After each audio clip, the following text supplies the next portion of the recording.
A handy-sized bulk carrier was loaded with wheat, and the cargo was fumigated after completion of loading. When the fumigation procedure was undertaken, the hatch covers, ventilators and access hatches to all 5 cargo holds were sealed. The vessel then departed for a transoceanic voyage. The crew had been briefed on the dangers of fumigation gas, and the master told the crew to stay alert for the smell of garlic or decaying fish, as this scent had been added to the gas to allow easy detection.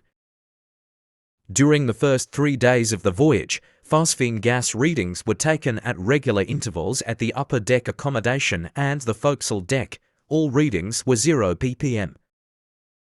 On the 4th day, the gas test results showed that the accommodation on the upper deck contained 0.1 ppm of phosphine gas. According to best practices, an 8-hour average respiratory exposure to phosphine gas should not exceed 0.3 ppm and a short-term exposure should not exceed 1 ppm. Closing parenthesis. On the same day, a crew member remarked that he had noticed a bad odor inside his cabin. A test in the cabin showed no phosphine gas, but the crew member was relocated to another cabin. The next day, a phosphine gas reading of 2 ppm was measured at the upper deck alleyway.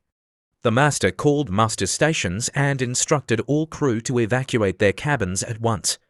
The engine cadet did not appear at muster, so the crew went to his cabin, where he was found in a state of partial paralysis.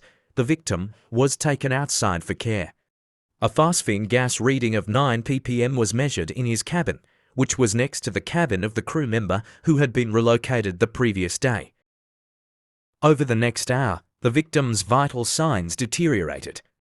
A request for radiomedical advice was sent and cardiopulmonary resuscitation was carried out, but the crew were unable to revive the victim.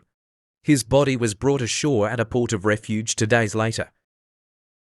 The official investigation found, among other things, that a permanent access light for the aft access ladder of No. 5 cargo hold had been installed during construction.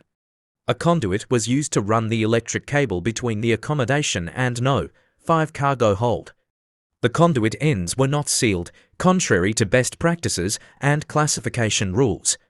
This defect allowed the phosphine gas to infiltrate the accommodation area and enter the crew cabins.